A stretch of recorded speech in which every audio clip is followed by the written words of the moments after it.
Selamat datang kepada para romo, para suster. Coba pas. Yang sudah meluangkan waktunya untuk datang ke tempat ini untuk mengikuti rekoleksi seperti biasa yang sudah menjadi kesepakatan kita semua. Selamat datang sekali lagi di Paroki Dusun Lok Dalem, Kecamatan Kaliparing, Kelurahan Kabupaten Kelurahan Arjowilangun. Bagi yang belum pernah ke sini, beginilah suasananya. Itu beda dengan Kepanjen dan juga Donomulyo. Ada aromaterapinya.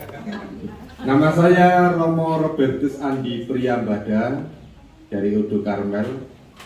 Jadi orang Surabaya asli, Surabaya asli, karena lahirnya di sana. Satu angkatan dengan di Kalimantan, secara khusus di Paroki Saripoi. Perpindahannya biasa menurut saya, biasa sekali. Kita harus siap juga pindah. Apa mana ya? Nama sudah.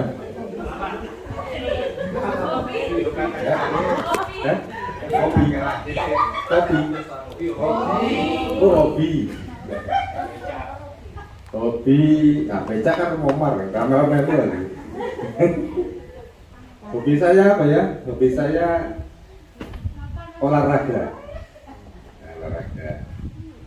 Ya, selain baca juga. Wis, kamu nih. Fotonya api-api. Ya. Siapa lagi ya?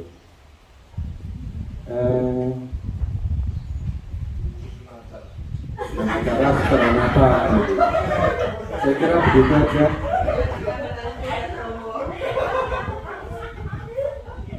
Tak pikir tapi ya, saya pikir begitu saja perkenalan singkat. Sister Renata, saya kembalikan ke jenengan. Terima kasih Romo Andi sebagai Romo Paroki baru di Losalem yang meneruskan peruntukan dari. Iya, selamat siang para Romo, Suster dan juga Brother. Terus saya ini harus berbicara apa ini ya? Karena kalau saya lihat kan Anda semua ini sebetulnya sudah cukup senior. Terus kalau mau berbicara tentang hidup rohani kok ya saya itu juga tidak ada apa-apanya. Terus kalau mau berbicara doa ya sudah dihidupi terus. Terus berbicara tentang persaudaraan ataupun karya Anda itu juga sudah lebih bagus. Apa ini? Apa saja ya? Oke, kalau apa saja begini. Saya lihat pekan ini kita itu berbicara tentang 8 sabda bahagia. Betul ya? Mulai dari Senin kemarin ya.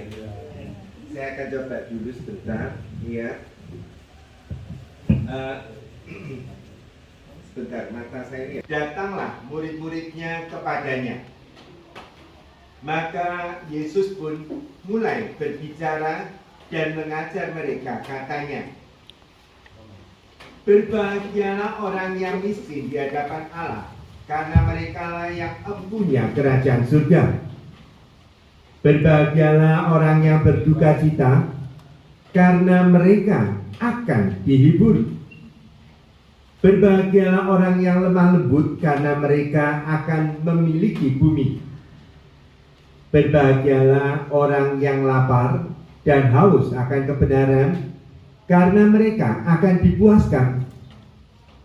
Berbahagialah orang yang murah hatinya, karena mereka akan beroleh kemurahan. Berbahagialah orang yang suci hatinya, karena mereka akan melihat Allah. Berbahagialah orang yang membawa damai, karena mereka akan disebut anak-anak Allah. Berbahagialah orang yang dianiaya oleh sebab kebenaran, karena merekalah yang empunya kerajaan surga. Berbahagialah kamu jika karena aku kamu dicela dan dianiaya, dan kepadamu difitnahkan segala yang jahat. Bersukacitalah dan bergembiralah, karena upahmu besar di surga. Sebab demikian juga telah dianiaya nabi-nabi yang sebelum kamu. Demikianlah sabda Tuhan. Mari kita hening sejenak.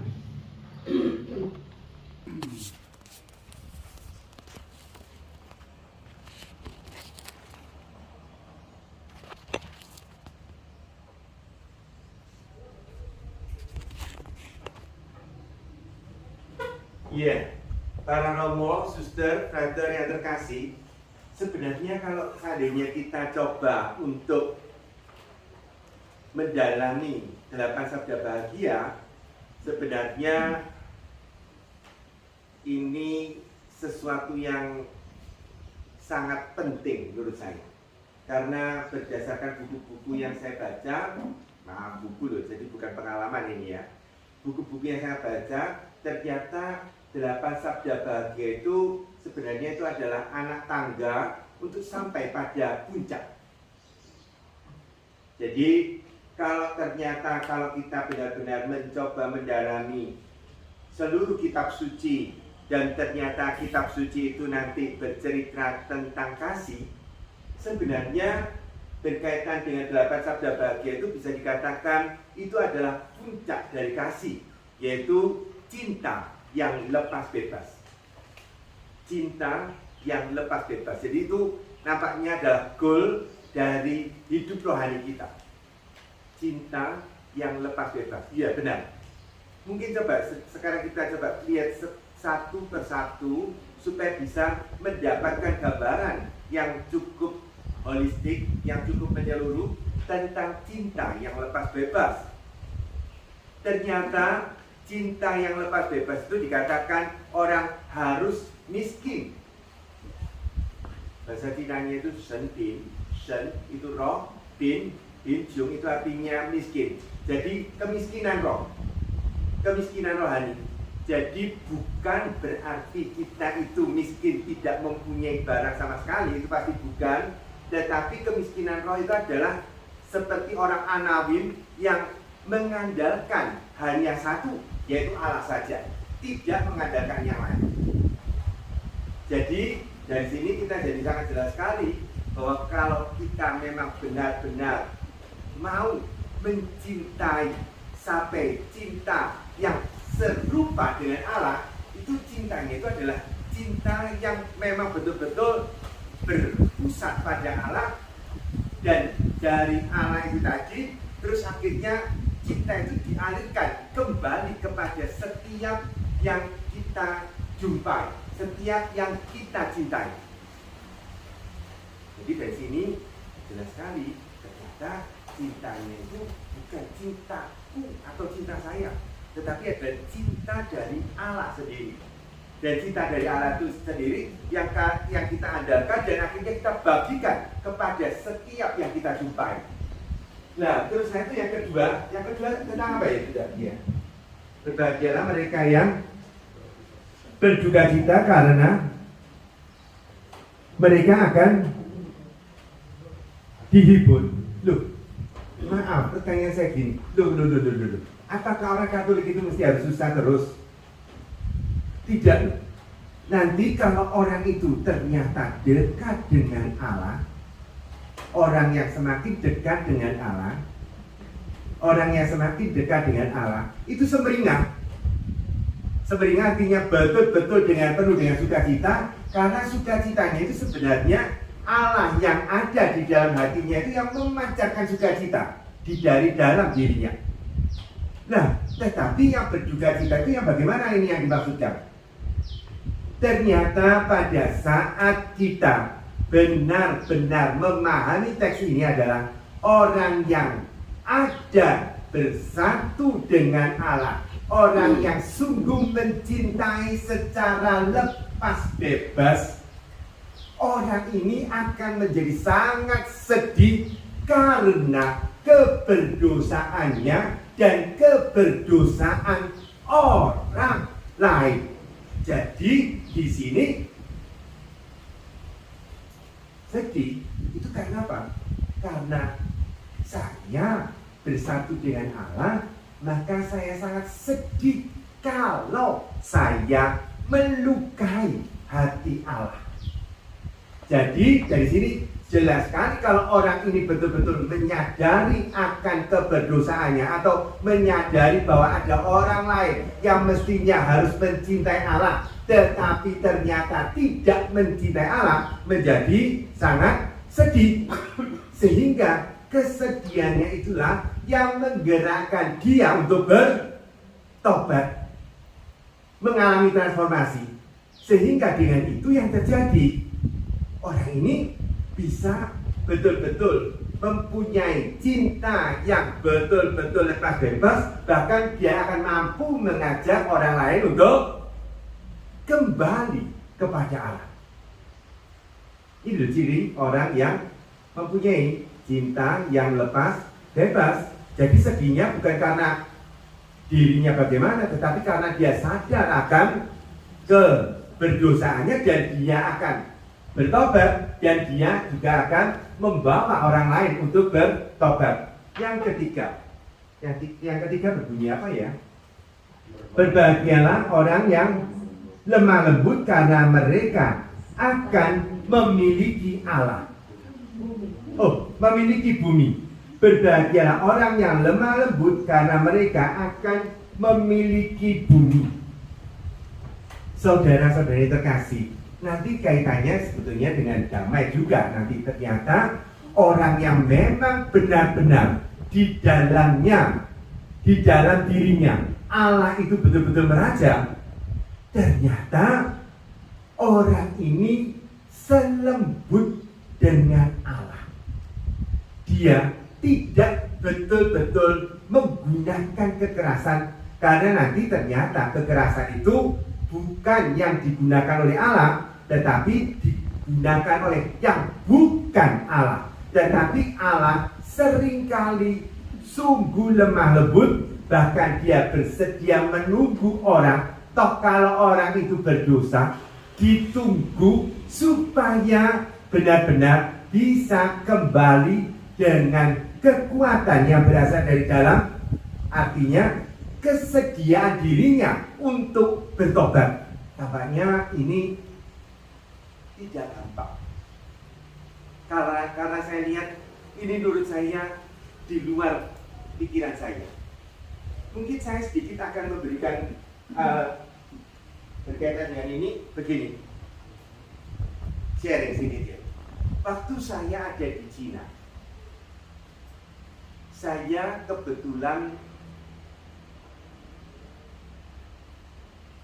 masuknya itu di gereja bawah tanah di Beijing. Dan kebetulan saya itu bertemu dengan seorang dokter. Dokternya itu Chung Yi. Chung Yi itu artinya kedokteran Cina. Maaf, dokter kalau di Cina saya kira mungkin hampir sama dengan di Indonesia. Ini adalah pekerjaan yang betul-betul sangat bergengsi. Artinya duitnya itu banyak sekali. Tetapi dokter ini jatuh miskin. Loh, kenapa? Ini menarik. Begini, berkaitan dengan kelemah lembutan tadi. Dokter ini sebenarnya punya 2 anak. Awalnya kaya, dia pasiennya banyak, terus akhirnya dia itu karena lebih suka pada anak yang pertama, maka yang terjadi adalah hartanya sebelum dia meninggal sudah dibagi.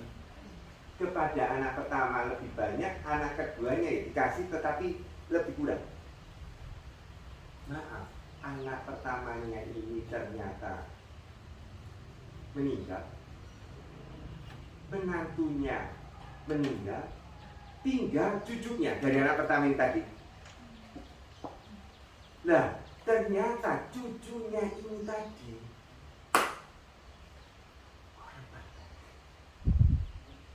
orang partai komunis. tetapi dia itu suka judi, sehingga kekayaan dari ibu dokter ini tadi itu ludes dipakai cucunya berjudi.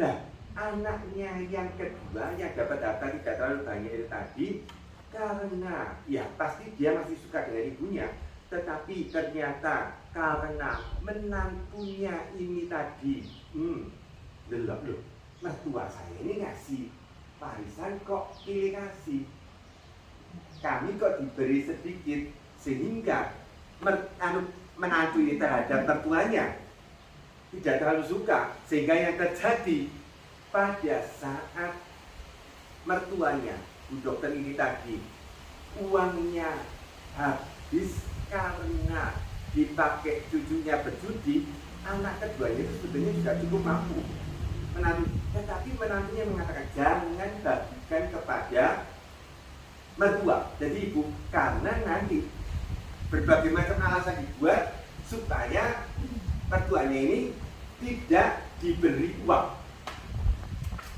Ibu, saudara-saudara terkasih, coba perhatikan.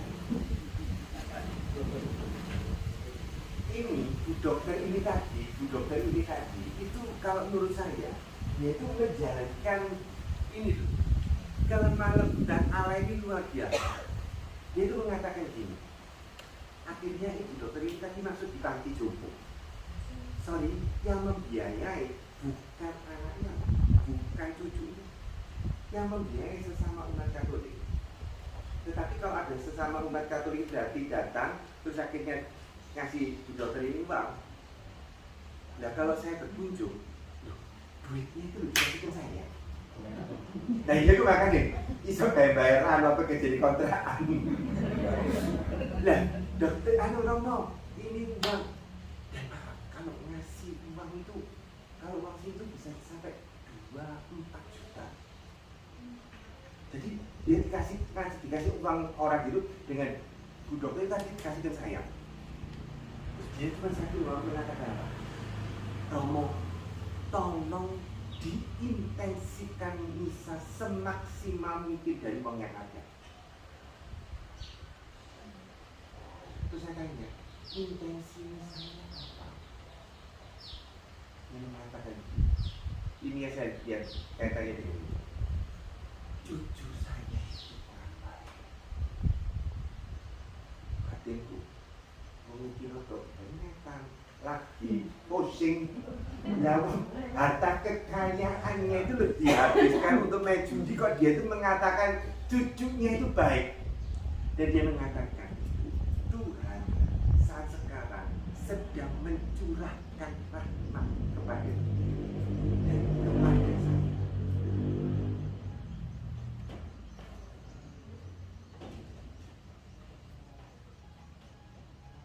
Untuk supaya kami bertobat.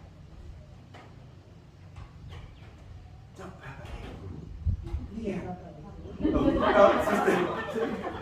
Saudara-saudari yang terkasih, coba perhatikan.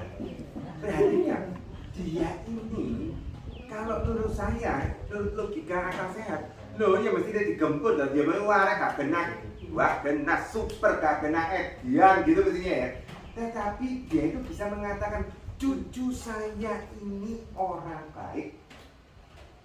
Kami saat sekarang butuh diteguhkan. Kami mohon dukungan doa intens. Ini saya tapi gini. Ini mungkin ya kelemahan lembutan yang sebetulnya dimiliki Allah, sama seperti bapak yang mengharapkan anak bungsunya kembali. Tampaknya kurang lebih seperti ini. Loh ini berarti orang yang lepas bebas itu ya mesti kurang lebihnya punya cintanya itu seperti ini. Jadi betul-betul mengandalkan Tuhan. Kalau melihat dirinya berdosa itu dia juga tidak tahan, dan kalau melihat orang lain berdosa itu juga tidak tahan. Tetapi ketidaktahanannya itu penuh dengan kelemah lembutan. Itu sangat beda dengan saya. Kalau punya konfrater ataupun orang serumah yang kadang-kadang menjengkelkan tuh ketemu aja keberusus ser dan iso langsung kayak kobong gitu loh. Saya nggak tahu itu nanti mungkin saya minta sharing dari saudara-saudari terkasih ini bagaimana caranya supaya bisa lepas bebas seperti begini, nanti mungkin bisa sharing. Yang keempat apa ya? Berbahagialah orang yang lapar dan haus akan kebenaran. Dan ternyata orang yang benar-benar hidup lepas bebas, mencintai dengan betul-betul cinta, itu ternyata walaupun kondisinya bagaimanapun juga tetap berjalan di dalam kebenaran.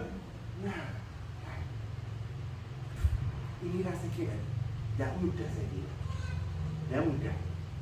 Jadi tracknya itu harus tetap ada pada kebenaran.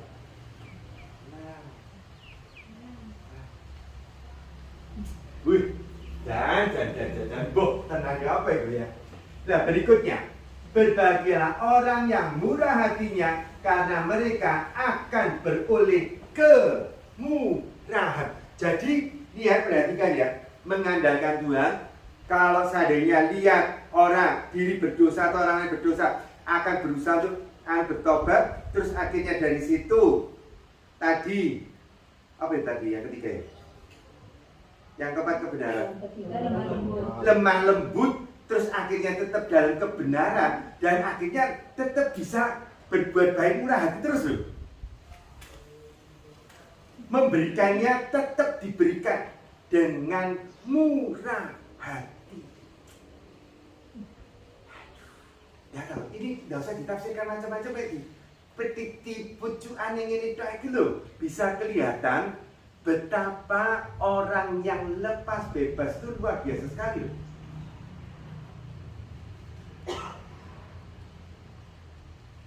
Murah hati, walaupun disakiti tetap diberikan yang terbaik, disakiti tetap diberikan yang terbaik, disakiti tetap diberikan yang terbaik, dan tidak memberikan yang tidak baik. Apa sekali. Lah, berikutnya terus. Berbahagialah orang yang suci hatinya karena mereka akan melihat Allah. Suci hatinya itu berarti murni atau tidak ya? Murni. Kalau saya tinggal di Noko Jajan itu ada susu murni. Lalu susu murni itu campuran atau tidak? Tidak. Jadi kalau hati yang suci dan murni itu penuh dengan campuran atau tidak? Tidak. Jadi betul-betul bisa dibayangkan kalau hati yang suci dan murni itu hanya ada satu jenis isinya itu. Jenisnya apa ya? Ternyata jenisnya itu ya Tuhan itu saja. Cinta Tuhan itu toh. Jadi tidak dicampur dengan egosentrisme atau setan. Enggak ono kabeh. Jadi itu betul-betul suci dan murni. Tampaknya ini kalau kita betul-betul perhatikan, ini adalah goal dari hidup rohani kita, tujuan hidup rohani kita. Nanti kalau kita perhatikan Yohanes dari salib, ini adalah goalnya. Hati yang suci dan murni itu yang akan memampukan kita melihat Allah. Jadi nanti perjalanan hidup rohani setiap orang itu sebenarnya tidak lain dan tidak bukan sampai pada goalnya, yaitu mempunyai hati yang suci murni. Berarti itu tadi 8 sabda bahagia itu tadi, kalau seandainya itu diperhatikan seperti sebuah berlian, ternyata berlian itu tadi seperti fasetnya itu banyak. Salah satu fasetnya itu adalah hati yang suci murni. Artinya isinya hanya Allah saja. Itu nanti kalau di bahasa Jawanya manunggaling kawulolan Gusti itu tadi.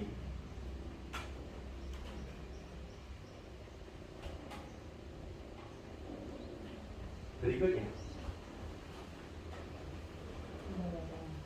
berbahagialah orang yang membawa damai karena mereka akan disebut anak-anak Allah. Jadi ternyata kalau kita perhatikan tadi, ternyata fasetnya itu banyak. Selain hati suci dan murni, karakter Allah berikutnya itu adalah damai. Kalau damai kita jadi hening atau enggak? Damai hening atau enggak? Kalau damai menimbulkan sukacita atau tidak? Jadi itu bisa kita rasakan ya. Kalau seandainya kita itu meditasi atau doa hening atau kunjungan ke sakramen, kalau seandainya kita itu baru bertengkar, tidak damai, duduk, langsung di sini tuh langsung putar film terus. Tetapi kalau kita damai begitu duduk terus tertidur.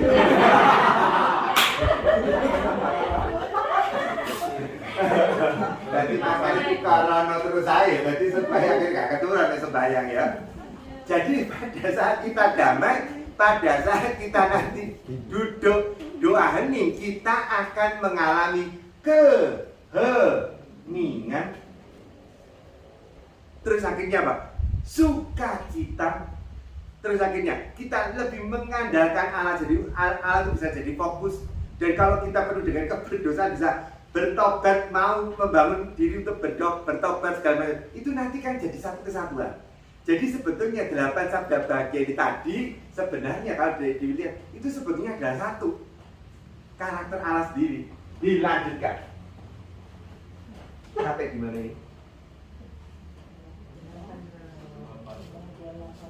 Berbahagialah orang yang dianiaya oleh karena kebenaran, karena mereka lah yang empunya kerajaan surga.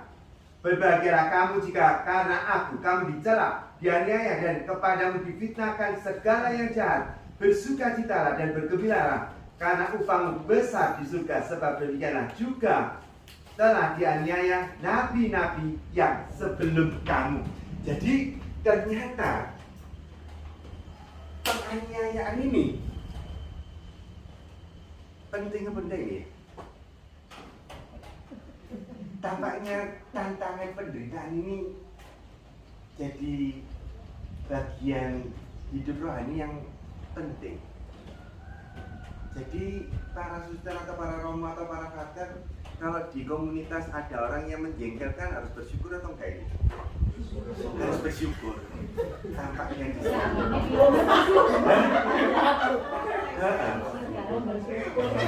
Kalau di sini nggak mau bersyukur ya? Kalau di rumah masalah. Kira-kira dirasani ya? Disarikan pokoknya. Gitu ya? Disarikan. Dilestarikan. Iya, maaf. Berdasarkan pengalaman saya begini, pada saat saya di kawal sementara, pembimbing rohani saya kan Romo Pertik. Terus saya tuh ya biasa kan hidup bersama itu kan pasti ada konflik. Nah pada saat saya ada konflik, terus saya datang ke Romo Pertik, pembimbing rohani. Dan akhirnya Romo Pertik mengatakan apa? Kamu harus membayar orang yang menyakitkan hatimu. Hah? Lu dia itu menyakitkan hati saya, kenapa saya mesti harus membayar dia? Lu karena dia berbicara sejujurnya.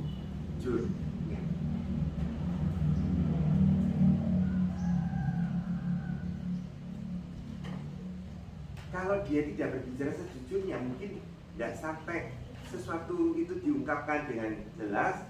Pada saat kamu diungkapkan dengan jelas, itu kan sebetulnya membantu kamu untuk mengenali dirimu apa adanya kan. Dan pada saat orang itu membantu kamu mengenali dirimu seadanya, berarti orang itulah sebetulnya yang sungguh membantu kamu untuk sampai pada kematangan hidup rohani yang mungkin orang lain tidak berani mengatakan kepada kamu. Dari situ saya lihat memang benar bahwa ternyata seringkali berkaitan dengan pada saat orang lain mengatakan apa adanya tentang diri kita, terutama untuk kalau kita lagi koreksi operator atau segala macam, itu ternyata seringkali menyebabkan sedut senut, jadi sakit sekali. Tetapi itu sebenarnya sangat membantu kita untuk sampai pada puncaknya yaitu cinta yang lepas bebas. Maaf kalau saya pribadi, saya memang lebih sering pada saat ada orang mengatakan hal yang buruk tentang saya seringkali akhirnya lari. Tidak tahu kalau Suster dan Romo sadar, tetapi itu yang nampaknya harus kita waspadai. Jangan sampai lari, karena pada saat kita lari, sebenarnya pada saat itu kita juga tidak betul-betul mampu untuk bertumbuh di dalam hidup rohani.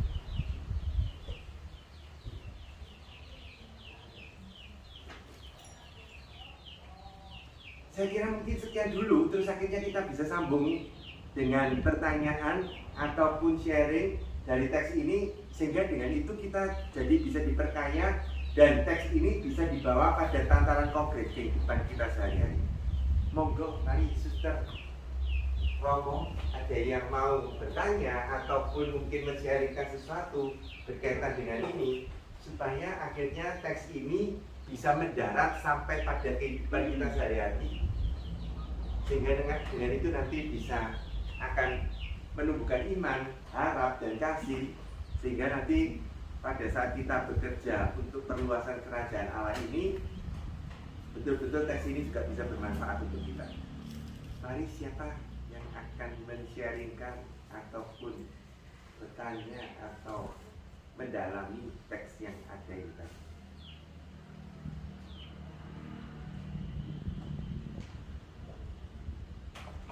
Kelihatannya kok sudah mau.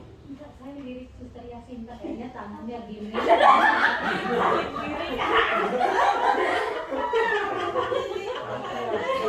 Begitu. Mungkin Suster Yasinta mau sharing sedikit. Yang paling senior. Iya. Iya, mungkin. Masalah di sehari-hari itu tidak lepas.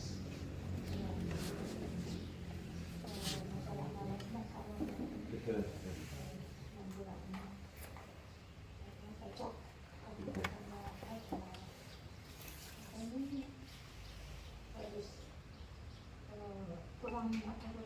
Memahami kadang komunikasi kurang jelas itu ya. Betul.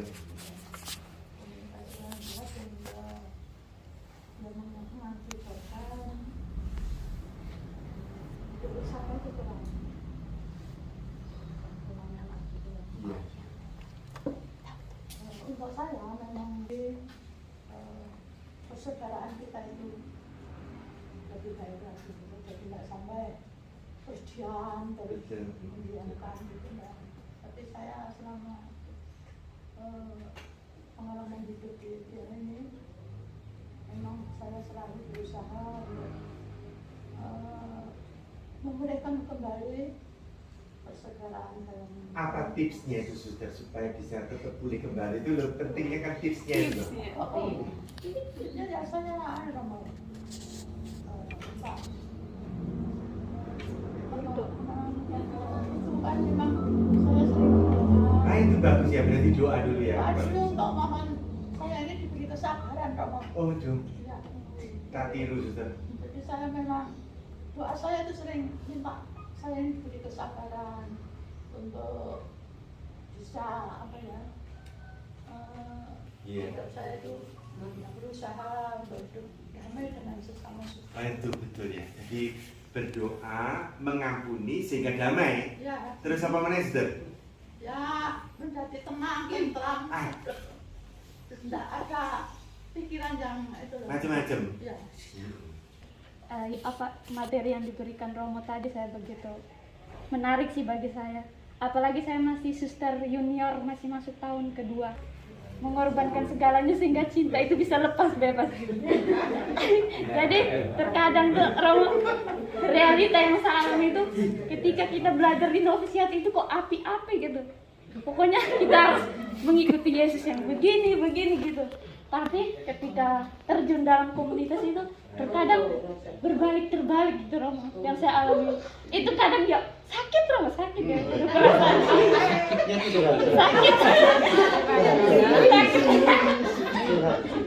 itu kok gitu sih yang saya belajarkan di sana kok gitu, tapi yang saya lihat kok seperti ini. Loh, apa yang saya ikuti itu loh.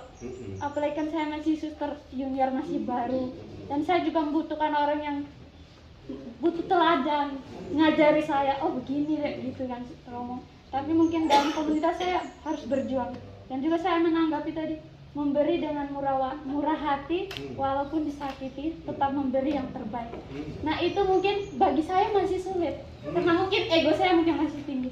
Saya lihat kok seperti itu ya jengkel dah Romo, kalau manusia itu pasti ada yang pasti jengkel, pasti masa kok seperti itu, pasti egonya saya muncul, saya nggak mau, saya cuekin atau saya apa gitu. Itu memang masih terjadi yang saya alami, jadi saya belum bisa untuk kayak mengorbankan gitu, lepas bebas untuk memberikan yang terbaik. Mungkin bagi saya itu masih kurang, masih butuh belajar. Dan pertanyaan saya minta dari Romo, bagaimana sih tipsnya dari Romo untuk saya untuk menghadapi realita yang ada itu untuk kedepannya? Gitu Romo, terima kasih. Jadi saya ini jadinya, saya Romo kan sudah pengalaman mungkin kan Romo, saya kan masih belajar. begini suster ya. Saya kira suster-suster dan Romo yang lain itu sebetulnya sudah pasti ada, cuman ya sudah, ini karena suster meminta kepada saya, jadi saya akan jawab. Begini suster, yang pasti sebuah perjalanan hidup rohani itu adalah sebuah perjalanan. Jadi perjalanannya adalah suster dari saat sekarang, apapun kondisinya suster saat sekarang, dan suster harus meletakkan goalnya dulu. Dan hari ini kita sebetulnya sudah dituntut dengan bagus sekali. Goal kita itu tidak lain dan tidak bukan adalah cinta yang lepas bebas. Cinta yang lepas bebas itu sudah nanti seringkali disebut oleh orang-orang yang di luar itu namanya surga. Nanti ada beberapa orang yang mengatakan manunggali kawulolan Gusti, bersatunya Tuhan dengan saya di dalam kasih. Jadi jelas sekali kriterianya itu bersatunya Tuhan dengan saya itu di dalam kasih. Nah, terus nanti ada beberapa orang lagi yang mengatakan menjadi serupa dengan Allah. Ini kata-kata ini itu nanti sebetulnya semua adalah sama. Itu semua adalah sama. Nah, dari saat sekarang menuju ke yang akan datang itu tadi, suster, nanti kalau suster itu belajar sedikit tentang hidup rohani, salah satu orang kudus yang cukup penting itu adalah Yohanes dari Salib. Dia akan mengatakan orang kalau mau berjalan dari sini menuju ke tujuannya itu tadi, tahap yang paling pertama, yang paling penting itu adalah mengenal diri. Mengenal diri, saya kira itu nanti penting pada saat suster kalau sadari kembali waktu di novisiat, suster itu nanti seringkali diminta membuat kronik. Nah, kronik itu sebetulnya adalah salah satu proses untuk suster mengenal diri. Jadi apa yang suster tulis itu sebetulnya nanti itu adalah bagian dari suster mengenal dirinya suster, mengenal sejarah hidup. Jadi nanti salah satu problem manusia itu yang paling sulit itu adalah orang ini teralienasi dengan dirinya sendiri. Orang ini tidak mengenal dirinya sendiri. Jadi orang ini harus mengenal diri. Nah, orang yang mengenal diri, nanti orang ini baru juga harus mengenal Yesus. Jadi nanti ternyata mengenal Yesus dan akhirnya mengenal diri, kita itu nanti harus mengajak kepada Yesus sehingga bisa kenal diri kita. Sehingga pada saat kita nanti mau berjalan supaya menjadi serupa dengan Tuhan, kita ini acuannya siapa? Yesus. Karena Yesus ini sebagai acuan, sehingga nanti kita itu kalau bertobat, kita itu menjadi semakin serupa dengan Yesus atau setan? Yesus. Dan ternyata pada saat kita mau bertobat menjadi serupa dengan Yesus, itu nanti kalau di Yohanes dari Salib itu namanya adalah malam gelap. Malam gelap. Iya, kenapa gelap? Karena ternyata meninggalkan barang yang memuaskan hawa nafsu, baik itu yang indrawi, jadi jasmani begini, maupun yang rohani, itu rasanya cek kok. Jadi seperti suster tadi kalau mengatakan, loh saya itu kalau di novisiat diajari tentang Yesus yang ape-ape, tapi ternyata maaf pada saat hidup di komunitas, loh lah kok seperti begini. Maaf suster, itu sebetulnya bukan orang lain yang tidak beres. Sebetulnya yang sedang tidak beres itu sebetulnya adalah diri sendiri. Karena apa? Karena sedang bergulat. Jadi rasa sakit itu sebetulnya bukan disebabkan oleh orang lain, tetapi karena diri kita ini mempunyai ekspektasi yang tidak seperti yang kita pikirkan, sehingga akhirnya cekot, sedut. Itu karena kita tidak mendapatkan seperti yang memuaskan kita. Sedangkan pada saat seperti itu sebetulnya kita itu sedang menjalankan yang namanya penyangkalan diri. Untuk apa? Mengikuti supaya apa? Semakin serupa dengan Allah. Dan sudah ternyata nanti pada saat kita mulai mengesampingkan yang ini tadi materi ataupun rohani tadi, dan kalau terus dijalankan walaupun kelihatannya gelap, tetapi pada satu titik nanti Tuhan itu akan menemui kita dengan mengatakan apa? Damai sertamu, jangan takut. Artinya maaf, pada saat seperti itu sebetulnya egosentrisme kita itu yang dinding yang sangat kuat tadi itu ditembus seperti Yesus yang bangkit, yang menembus dinding rumahnya para rasul dan menemui para rasul, sehingga para rasul itu bisa bersukacita dan bergembira karena dijumpai oleh Tuhan. Jadi dari situ itu nanti pada saat suster itu tadi tetap setia dan tetap berusaha menjalankan walaupun sulit, Anda tetap berbuat baik, maka nanti suster itu akan mendapatkan satu peristiwa, suster dijumpai oleh Tuhan. Jangan takut. Dan hanya satu kata, jangan takut. Nanti pergolakan suster yang begitu luar biasa, itu saat itu juga akan jadi hening. Bukan karena apa? Karena Tuhan sendiri yang mengatakan kepada Anda.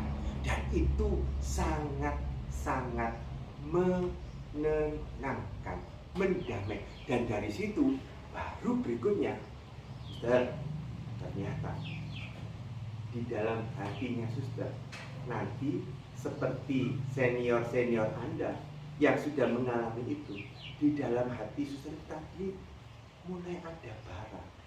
Bara apa? Bara api. Api apa itu? Api Roh Kudus. Dan ternyata itu adalah api cinta Kristus. Dan pada saat seperti itu, nanti suster akan memberikan pelayanan yang betul-betul lepas bebas, karena sebetulnya Roh Kudus sendiri yang bekerja di dalam hati suster. Mbok ngerti, mbok enggak ngerti apa ya? Sangat mengerti. Hah? Betul ya? Lu ini sing ngalami lo ya. Aku ini teori ini kau kan.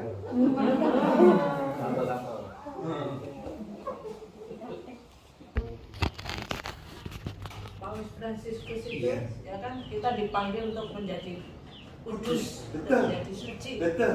Bahwa itu orang yang dibaptis saja, Iya. itu mendapat baptisan itu dipanggil untuk menjadi kudus. Ya. Kemudian apalagi kita Iya. dibaptis terus ditabiskan yang Romo dengan cara mencintai. Betul. Ya, itu menurut. Iya. Kalau Santa Teresa itu menjadi kudusnya itu dengan jalan kesederhanaannya. Jalan kecil. Ya, Hmm. ya kan, makanya Betul. dia Tuhan, kalau aku mau kau jadikan aku seperti bola ditendang gitu ya nggak apa-apa. Betul. Gitu. Aku misalnya aku mau dijadikan apa Kalau di pojokan sujud di sana, Iya. itu ya nggak apa-apa, karena aku tetap dengan engkau. Kan. Amin. Dan itu perlunya Romo dipanggil ke sini itu ya itu supaya kita ingat, supaya Dengar kita apa sih Romo? menjadi Iya, ini loh, muda. karena dengar tentang jalan kecil itu tadi.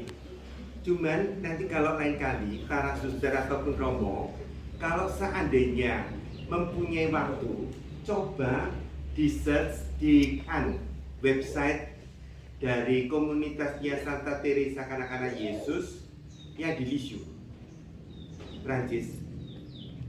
Terus di situ nanti ada deretan foto tentang jalan kecil.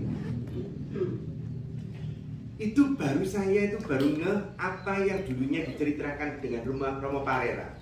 Saya gariskan ya Sir ya kembali supaya jadi nanti jelas ya. Begini, saya itu dulu seringkali punya pandangan yang keliru terhadap jalan kecil. Karena jalan kecil itu dikira ya wis pokok mengerjakan yang sederhana-sederhana tapi dipersembahkan kepada Tuhan begitu. Tetapi nanti kalau kita lihat yang lebih dalam, sebetulnya di balik latihan rohani itu tadi ada satu poin yang sebenarnya sangat penting adalah memotong egosentrisme. Cuman maaf, kita itu sebetulnya tidak mampu memotong egosentrisme kita. Kita tidak mampu memotong egosentrisme kita.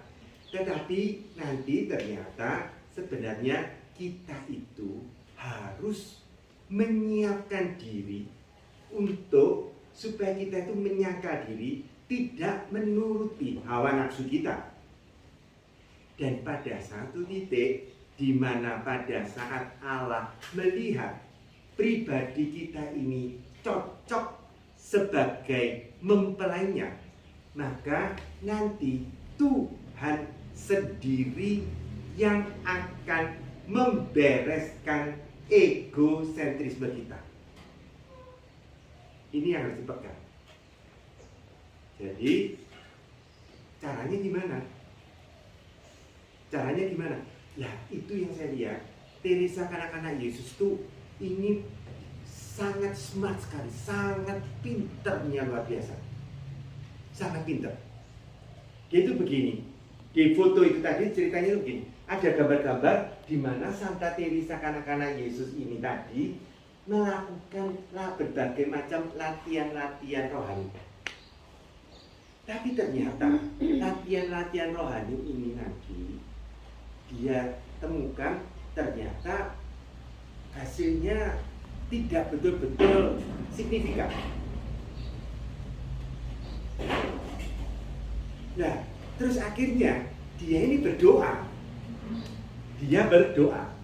Nah, waktu dia berdoa itu di gambar itu digambarkan dia itu seperti lihat bintang di Bethlehem. Celorot turunnya di kandangnya Yesus dan di situ ada Maria, ada Yosef, ada Yesus di palunan.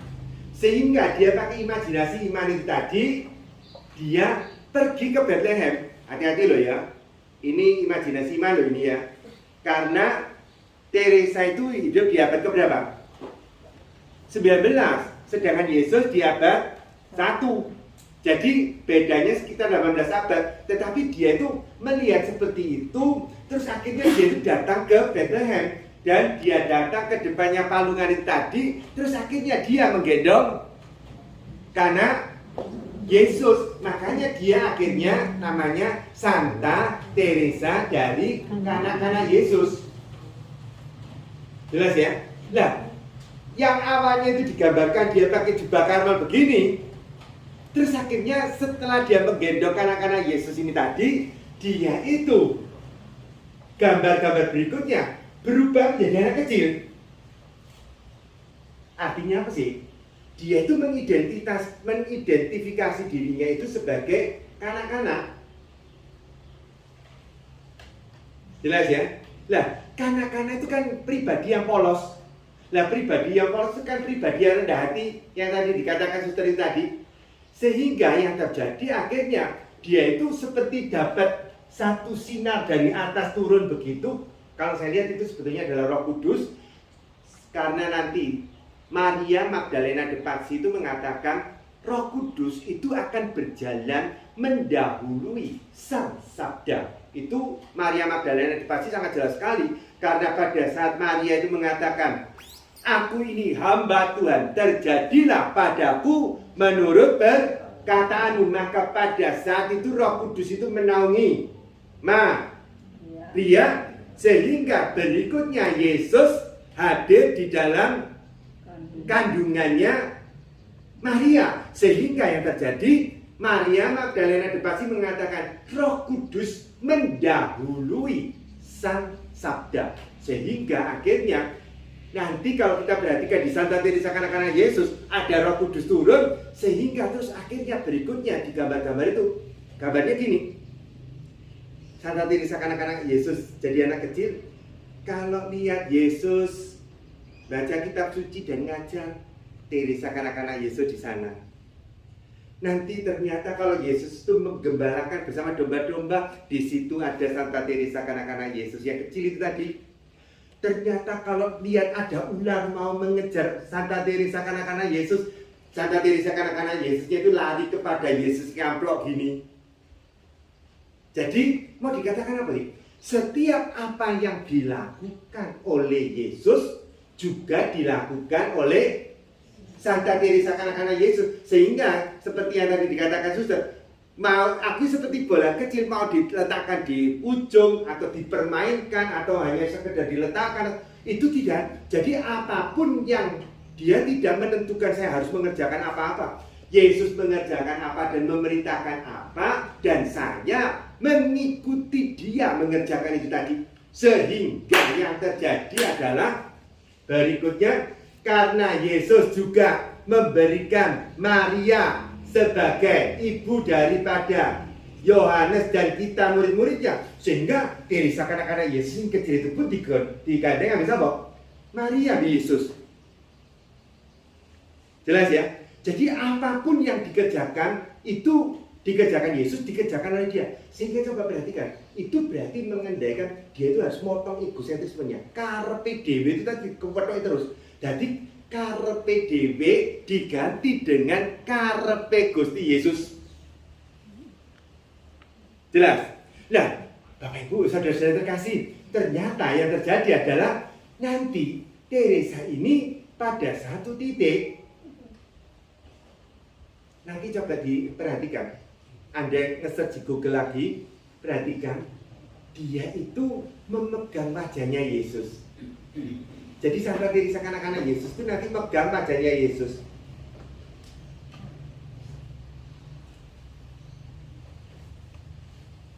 Artinya pribadinya Teresa kanak-kanak Yesus itu sudah mencerminkan Yesus. Jelas?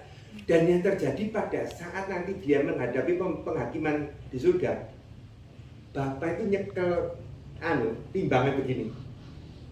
Dan pada saat dia Santa Teresa kanak-kanak Yesus dituntun dengan Maria dan dia membawa wajahnya Yesus, Bapak di surga ini tadi melemparkan timbangan itu tadi dan segera lari sama seperti Bapa yang menjemput anak bungsu yang hilang tadi dipeluk. Karena apa?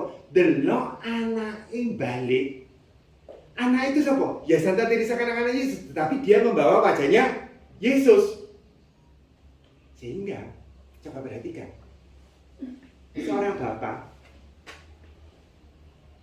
terhadap anaknya hitung-hitungan terhadap dosa dan kebaikan atau tidak? Makanya Santa Teresa kanak-kanak Yesus mengatakan apa?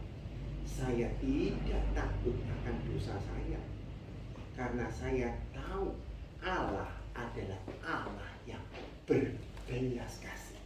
Sehingga pada saat itu tadi yang terjadi, kita bisa niru seperti Santa Teresa kanak-kanak Yesus, kembali menjadi anak. Dan pada saat kita kembali menjadi anak, sudahlah, jangan fokus kepada keberdosaan. fokuslah pada perbuatan baik, perbuatan baik, perbuatan baik, perbuatan. Nanti dosa itu karena tidak jadi fokus, nanti tidak akan kita kerjakan, karena kita akan mengerjakan yang menjadi fokus hidup kita. Kenapa kita sementara ini tidak mengerjakan yang baik? Mungkin karena kita tidak berfokus pada kebaikan atau Allah tadi, tetapi berfokus pada berbagai macam kelemahan dan kelemahan kita. Itu nampaknya yang harus kita koreksi.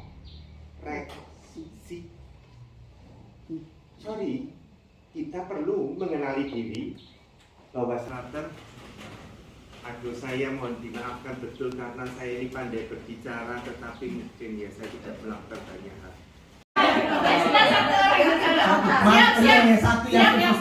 Siap. Barang. Saya jadi pengawas sekarang. Jadi teman. Pegang mata. Telinga.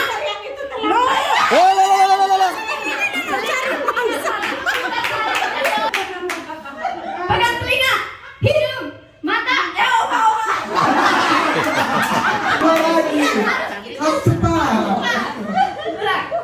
Pegang telinga, mata, hidung. Pegang kepala, telinga.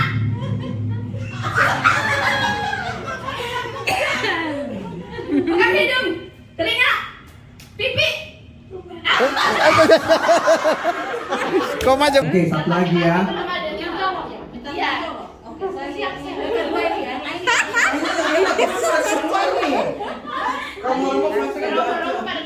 Pegang. Saya sengaja. Pegang hidung, mata.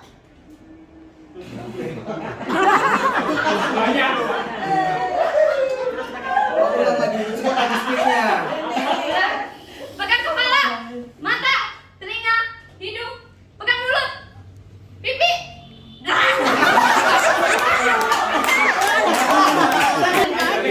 Tuh, panas itu. Ayo. Ini yang tidak salah menyanyi, yang salah mereka goyang. Ya. Yang goyang. Ayo kita nyanyi. Oh, ini mama tua ini yang goyang, kan aku disuruh nyanyi. Oke, sudah. Kita nyanyi bareng-bareng, yang lain goyang. Nyanyi lagunya King Kong panjang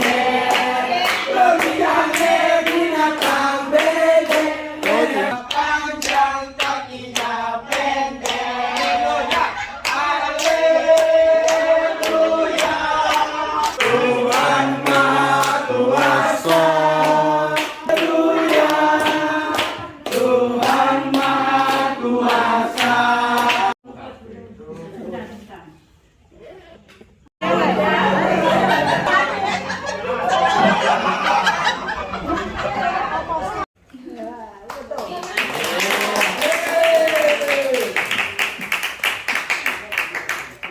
Sudah. Selamat melaksanakan tugas. Amin.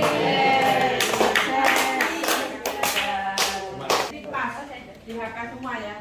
Bendara 1, bendera data HK, bendara 2, bendera data HK.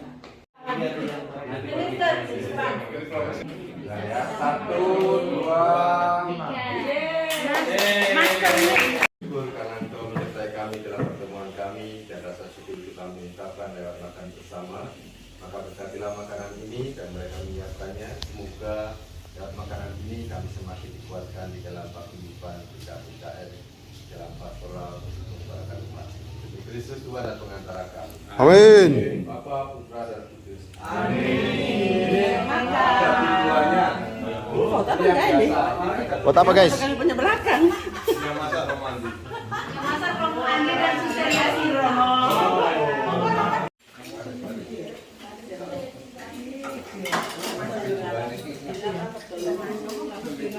Lagi kita ke sana.